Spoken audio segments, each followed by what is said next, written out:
Olá, eu sou o pastor Renato Góes e quero compartilhar com você uma reflexão sobre a humanidade do profeta Jonas, profeta chamado por Deus para proclamar a palavra do Senhor, mas que, além de profeta, ou até mesmo antes de ser um profeta, foi também um ser humano. E a humanidade de Jonas é algo que nos ensina, é algo que precisamos refletir. O profeta Jonas tem pouca informação sobre ele na Bíblia. Nós temos no livro de Jonas a informação de que ele é filho de Amitai, que é natural de uma cidade chamada Gat-Hefer, que é mencionada apenas 2 vezes na Bíblia. E o nome de Jonas significa pomba ou pombo. Ele foi profeta durante o reinado de Jeroboão II em Israel, conforme a própria Bíblia afirma no segundo livro de Reis, capítulo 14, verso 25. Isso se deu por volta da primeira metade do século 8 a.C., ou seja, entre 750 e não mais do que 800 a.C. E o contexto histórico da história que vai ser descrita no livro de Jonas se dá num tempo em que o Império Assírio representava uma grande ameaça a todos os povos. Era um império temido não só pelo poderio bélico, pelas conquistas, mas pela brutalidade com que os assírios tratavam seus inimigos e a crueldade com que tratavam os povos então vencidos nas guerras. Os assírios desenvolviam várias técnicas de tortura e provavelmente foram os inventores do empalamento, quando pessoas eram colocadas em varas de madeira, muitas vezes por orifícios, até mesmo pelo ânus, saindo pela boca. Uma maldade terrível, uma crueldade sem comparação. E é bastante provável, segundo alguns estudiosos, que essa terrível técnica do empalamento tenha sido desenvolvida justamente pelo Império Assírio. Império esse, então, que na época de Jonas amedrontava todas as nações. E é nesse contexto que Deus chama Jonas para profetizar na cidade de Nínive, a capital do Império Assírio. E eu quero lembrar você o conceito do termo profeta na Bíblia. Profeta, palavra essa que vem do idioma hebraico, navi, que é um porta-voz, um orador, aquele que fala em nome de alguém, não fala por si mesmo, mas fala sob a influência e a inspiração de uma divindade. Há, portanto, os profetas de Deus, os profetas de Yahvé na Bíblia, há ainda os falsos profetas que dizem trazer mensagens inspiradas por Deus, mas não são.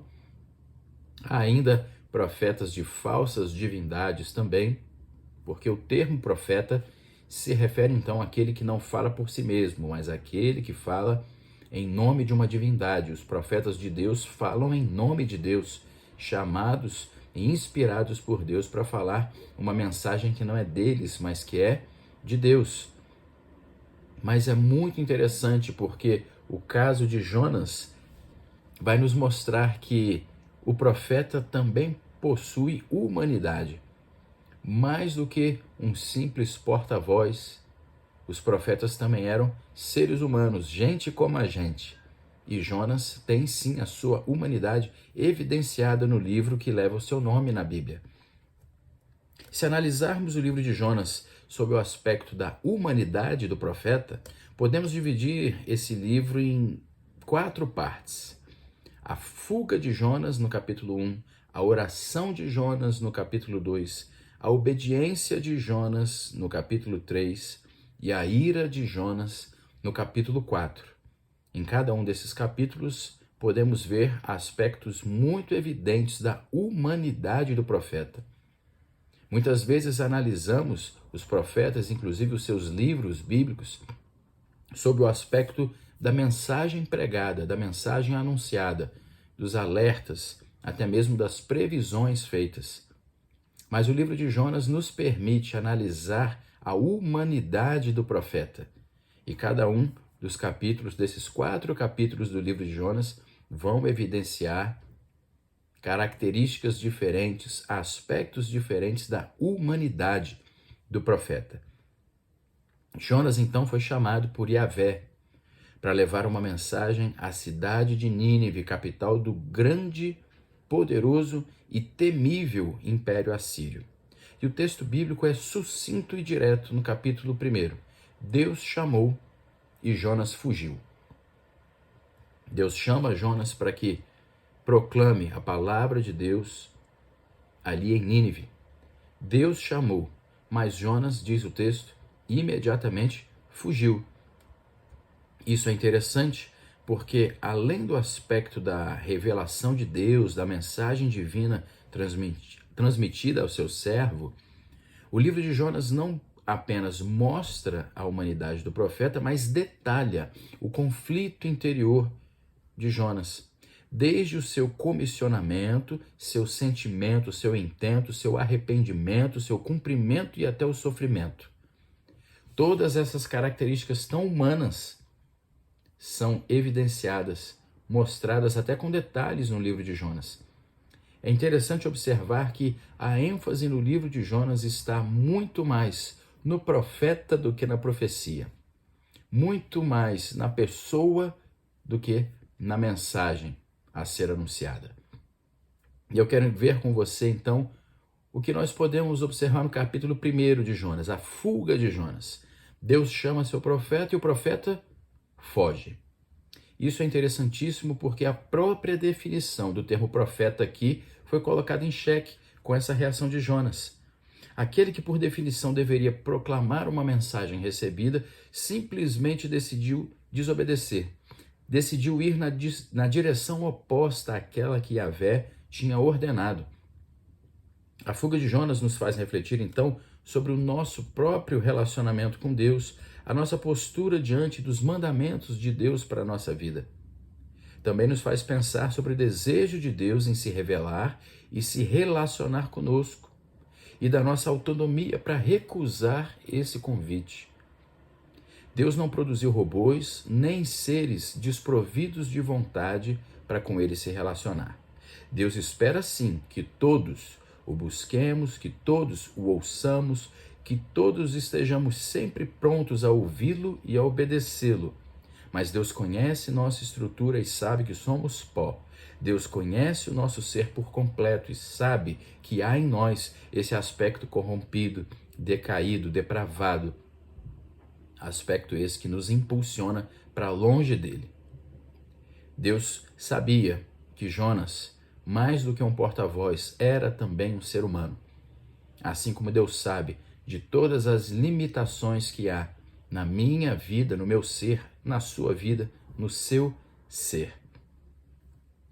Essa inquietação, essa humanidade de Jonas é evidenciada então no capítulo 1 e no capítulo 2 nós temos a oração de Jonas. Vemos que a fuga que Jonas empreendeu não foi bem sucedida. Ele foi lançado ao mar pelos companheiros de viagem que temiam naufragar diante de uma grande tempestade que sobreveio, quase engolindo aquela embarcação. Depois de ter sido lançado ao mar, foi engolido por um grande peixe. E no ventre daquele grande peixe, Jonas decide agora clamar ao Deus de quem estava fugindo. E é muito interessante observar essa situação tão conflitante. Mais uma vez, a decisão e a reação de Jonas estão aqui em evidência, porque o profeta que não quis atender o chamado divino agora chamava por Deus. Aquele que optou por contrariar a ordem recebida, afrontando quem emitiu a ordem, agora estava numa situação humanamente inimaginável e até incomparável. Quem de nós alguma vez já se imaginou ou já esteve no ventre de um grande peixe? Humanamente não podemos sequer compreender o que tenha sido isso. A experiência de morte certa e iminente fez com que Jonas mudasse totalmente o seu rumo. Aquele que tinha decidido fugir para o mais longe possível de Deus, agora buscava e clamava por Deus. O mesmo coração que tinha decidido fugir, Agora é o coração que decide, que arde por clamar e suplicar pela presença e pelo favor de Deus. Obedecer parece depender de conveniência, mas clamar e suplicar é uma questão de sobrevivência. E temos sim lições para a nossa vida, observando essa oração de Jonas ali no ventre do grande peixe. Muitas vezes decidimos, por N motivos, decidimos nos afastar de Deus, decidimos não ouvir a voz de Deus, decidimos conscientemente não obedecer o mandamento e o chamado de Deus para a nossa vida. Mas quando estamos em situações difíceis, não pensamos duas vezes, clamamos, suplicamos, corremos na direção de Deus. Isso é algo que precisamos refletir, precisamos pensar. O que nos impulsiona para longe de Deus e o que nos impulsiona para perto de Deus. A humanidade de Jonas também vai se evidenciar no capítulo 3, porque Yahvé ouviu sim a oração daquele fugitivo contrito e poupou a vida dele. Depois de ser lançado ao mar, o profeta foi vomitado em terra. Outra vez Yahvé dá ordem então ao profeta Jonas, que se prontifica sem questionar. Significa então que ele aprendeu a lição? Da primeira vez que ouviu o comissionamento do Senhor, Jonas fugiu. Mas agora, depois de lançado ao mar, agora depois de vomitado na terra, o profeta mais uma vez recebe a missão do Senhor e dessa vez não questiona, apenas atende e obedece. Significa isso que ele aprendeu a lição? Vamos ver. O texto vai continuar nos mostrando mais da humanidade de Jonas. Jonas chegou então à imensa cidade de Nínive e a mensagem profética por ele proclamada não tinha rodeio e nem floreio. Em 40 dias a cidade será destruída. Era assim que ele dizia. Em 40 dias a cidade será destruída, arrasada, acabada. Era esse o anúncio daquele obediente porta-voz. O texto, mais uma vez, é bastante direto e sucinto ao descrever o cumprimento da missão por Jonas. O texto não descreve nenhum sentimento do profeta ao proclamar aquela mensagem tão dura. Uma cidade imensa naquele tempo e naquele contexto que seria totalmente destruída. O texto não mostra nenhum pesar no coração de Jonas ao anunciar aquela mensagem tão terrível. Nenhum sentimento é descrito e nem se pode inferir que houvesse satisfação ou sofrimento em Jonas ao anunciar a completa destruição de uma imensa e poderosa cidade, capital do poderoso e impiedoso Império Assírio. Não sabemos, pelo texto, qual era o sentimento que havia no coração do profeta proclamando aquela profecia. Podemos dizer que Jonas obedeceu a Deus? De fato, a mensagem foi anunciada, mas além da atitude, do pronunciamento da mensagem, estava Jonas obedecendo a Deus de todo o coração ou apenas por temerosa obrigação? Nós vamos ver qual era realmente a motivação, a intenção, o sentimento, o entendimento de Jonas sobre a mensagem que ele anunciou da parte de Deus. Veremos o resultado, inclusive, disso no capítulo 4, porque a obediência de Jonas é mostrada no capítulo 3, mas uma obediência, me permita aqui colocar essa obediência entre muitas aspas, porque ele proclamou sim as palavras, ele anunciou sim a mensagem, mas o coração de Jonas, ao proclamar e anunciar essa mensagem, vai se evidenciar a nós no texto, no capítulo 4, quando nós teremos descrita então a ira de Jonas. E o texto, mais uma vez, de forma muito direta e muito sucinta, descreve qual foi o resultado obtido por Jonas. No capítulo 4 nos mostra que aquela grande cidade, uma cidade impiedosa, de um povo impiedoso, cruel, aquela cidade creu em Deus. Aquela cidade se arrependeu diante de Yahvé pelos seus pecados e pelas suas transgressões. O rei decretou um jejum sem exceção, desde o rei da cidade até os animais, que nada comeram ou beberam, clamando por perdão e por misericórdia de Deus, e Yahvé então ouviu todo esse clamor e decidiu poupar aquela cidade. Jonas tentou agir pelo seu próprio entendimento, pelo seu próprio sentimento e fracassou vergonhosamente quando quis fugir do Senhor. Sentiu vontade, planejou e realizou uma fuga, mas foi completa vergonha, lançado ao mar e vomitado na terra. Depois disso, Jonas aceitou agir por comissionamento e obteve um sucesso estrondoso, retumbante. Poucas palavras proclamadas para a imensa salvação de uma imensa cidade, uma cidade inteira. Perceba que o discurso de Jonas era muito direto, muito sucinto. Em 40 dias, Yahvé vai destruir totalmente essa cidade. Eram poucas as palavras. E mesmo assim ele obteve um resultado, um sucesso estrondoso, retumbante. Uma imensa cidade inteira, desde o rei até os animais, se arrependeram dos seus pecados. Perceba, não é que os animais tivessem pecado, mas todos os habitantes daquela cidade entenderam que precisavam demonstrar arrependimento sincero diante de Deus e colocaram até mesmo os animais para jejuar. Tamanha era a contrição no coração daquele povo impiedoso. Que sucesso a pregação, a profecia de Jonas. Que ministério profético de sucesso, não é? Não. Não mesmo. Sucesso certamente seria a última palavra que viria à mente e ao coração de Jonas naquele momento. O texto afirma, inclusive, no verso 1 do capítulo 4, que havia em Jonas desgosto extremo e ira. O profeta profetizou, o povo se arrependeu, Deus poupou o povo. Isso deveria ser a fórmula clássica do sucesso de uma mensagem profética. Jonas deveria estar se sentindo um profeta muito útil, um profeta de sucesso. Mas não. O texto nos diz que Jonas estava tomado por desgosto extremo e ira. Eram esses os sentimentos que havia em Jonas. Jonas, inclusive, afirma diante de Deus que tinha fugido exatamente para não ter que se deparar com esse resultado.